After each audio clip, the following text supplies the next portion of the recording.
Welcome again, fellow druids. Another episode of Full Circle. This was a viewer request to have a discussion about ways in which the changes that happen in the Tharn CID could affect non-Tharn lists or things, I suppose, in general.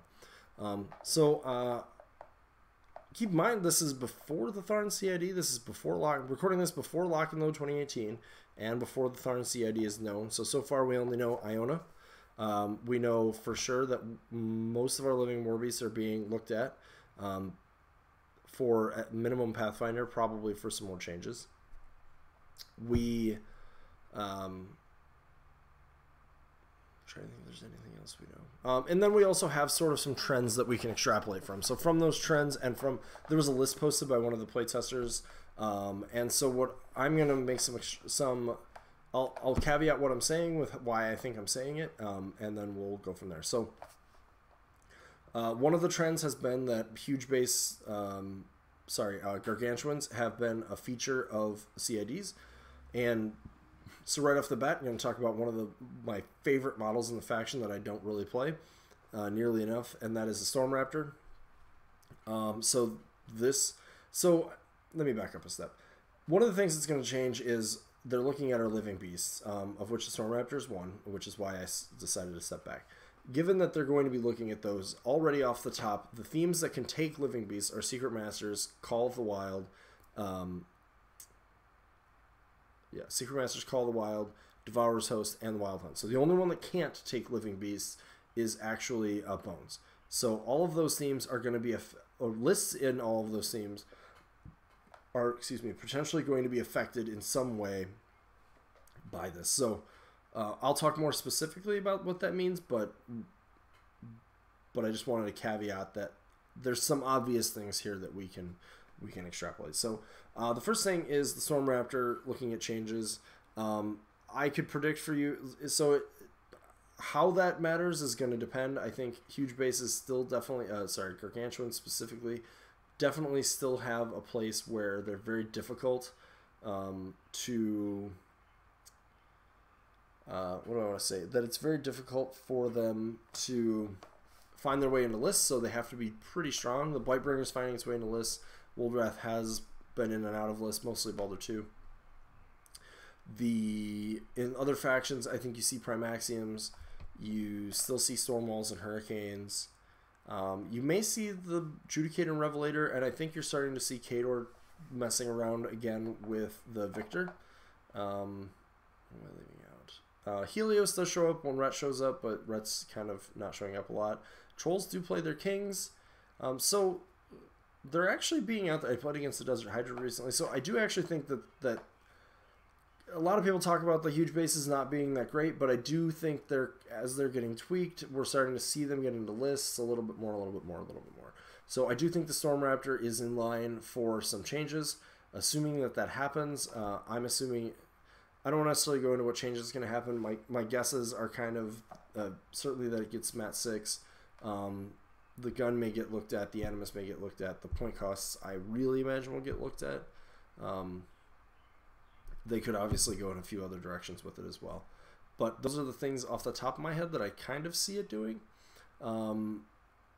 And that's going to be strong for a lot of reasons. One, it really brings certain lists in Call of the Wild. I think getting it at the right point cost and the right amount of efficiency can really enable it. Like it's actually very close. Mat 5 is sort of a drag, and its point cost for what it does is sort of a drag, and that's kind of true for a lot of our things. So if those things can get looked at, like the niche it actually occupies, I think is stronger than folks are giving it credit for, and so I think with some TLC that we will start to see it in Call of the Wild lists in particular.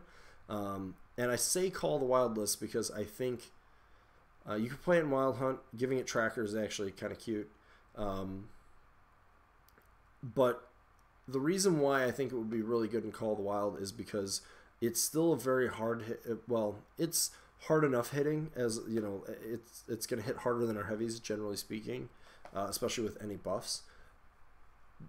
But it's also bringing a pretty substantial anti-infantry suite of options and a pretty substantial gun, and those are both things that theme is a little light on. So I think that's going to impact Call of the Wild list the most. And not every one of them by any means, but I think we'll start seeing some more approaches in that way. So that's the first thing. The next one, just going to touch on where do I want to go from here? So most of the things that are going to matter that are outside, so Devourer's Host, like all the Tharn models that are in there, so the things that aren't in, that are possibly affected, that aren't actually Tharn models, are like Lord of the Feast and the War Beasts, of course, and the Death Wolves. I honestly don't think they're going to change the Death Wolves as part of this CID. I think they'll want you to put them in lists with the changes to test to see like how that plays out, but I don't think you're going to see Death Wolves getting adjusted in the same way like Roven didn't really get adjusted in the Protectorate CID. I would guess that they're happy with where those models are. Lord of the Feast should see changes though. That's going to affect Call of the Wild lists in particular, since he's a free option there, unless that were to change for some reason here. So that's going to be a pretty big deal. In general, obviously, any Call of the Wild list, once are living, if there's even Pathfinder and any points reductions alone to any of our living beasts is going to be phenomenal for Call of the Wild. So that's just obvious. Adding Pathfinder means that the tracker benefit from the Wild Hunt is also going to be very, very good. So again, look for some things to be sort of re-explored there. I think the Wild Hunt list already has a little bit more promise than folks have given it credit for. I've personally not been testing it because I've sort of decided for myself I wanted to focus on Tharn, and part of that being that I like them, part of that being that as I've talked about in the past, my wife, who is Griffin's Roost Painting,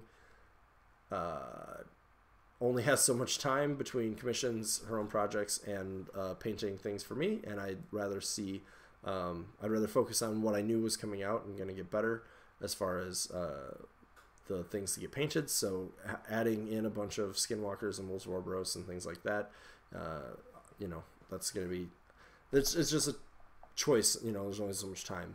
So that's one big reason in my personal case. Also, the casters that I thought that was better with were just not really performing for me. Things like that. So, but I do think with that in mind that somebody who's able to master that theme is going to be better off than they think. And our living beasts utilizing tracker efficiently is really only going to help that. One caster in particular, I think, and Pathfinder, yeah, I said Pathfinder. One caster in particular being Wormwood. I think that theme with Wormwood actually is sort of a bit of a sleeper right now, especially with Werewolves being able to gain tracker. And then your Warbeast being able to gain tracker, it lets your order of activations on your feat turn is much, much better, and things like that. So we'll see on that, but I think that's kind of one of the places. And of course, the beast getting a little bit more efficient, or possibly changing. Like if the Gnarlhorn gets better, I think that's really good for Tanith, for example, because it's really good with admonition. I don't expect any changes to Loki really in this theme. Brenos was in a test list that somebody threw out there. If that's the case, and I sort of am expecting they're going to be looking at Morvana too, at the very least. So if Brenos gets looked at and Morvana gets looked at, and you really actually want to bring Brenos with Morvana, which has not typically been something people have really considered, that will be very good for us, and very strong, and I'm very excited there. So that opens up Morvana into any of those themes potentially, especially depending on what ways Brenos has changed. The rest is sort of, I expect Getorix to get a little bit cheaper, so any Chromac that, or I expect Getorix to get looked at, so he's either going to get, I guess I expect either the Mold treatment or the Rock treatment, which is either he gets a bunch of cool rules or he gets cheaper. And his rules are pretty good, so I'm sort of leaning toward the likelihood is more of like gain Pathfinder or get cheaper, but you never know. Let's see, what else would be touched? Again, mostly it's Warbeast, so at that point, obviously Call of the Wild lists are going to get better. and I mentioned Wild Hunt list. Secret Masters list, we'll see. That hasn't really gained a lot of traction yet. Yeah, so that's where we're at on kind of what I see for those other themes. I don't have a particular like list in mind for other themes. Like I said, I'm kind of looking at Call of the Wild and Devourer's Host certainly to make some comebacks. I think while people are really excited playing Kruger 2 in Bones, and I think it may continue to be his strongest list, I do think there's a lot more depth to playing the Living Beasts with him than a lot of people have considered. And that might be Call of the Wild, that might be Devourer's Host, that might be, honestly, any of these themes. Like Secret Masters is actually kind of compelling. So yeah, there's a lot of possibilities. If you've not played Kruger 2 with a Werewolf Stalker, it turns out giving your Warlock Lightning Strike so you can feat oh my god deep into their army is pretty amazing. I expect Chromac 2 actually is like this close right now to me feeling like he could be a staple in my pairing. My frame across. It's like we had a little bit of stream issue there, so that's why I should record these locally and then upload them. But right now I'm being lazy and letting YouTube do it.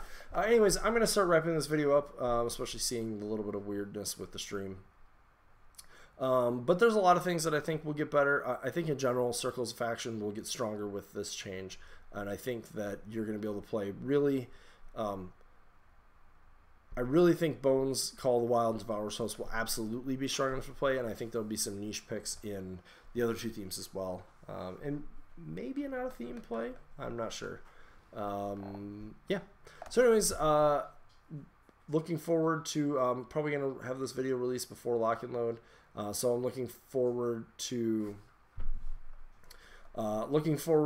seeing what we hear at Lock and Load, as I talked about in one of my other videos. Looking forward to this CID, which is still a little ways out, so we're going to be talking content until we actually have a CID.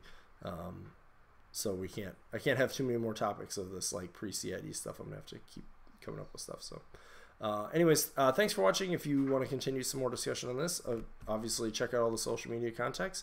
Share the video if you like it, subscribe to the channel, and we will see you next time.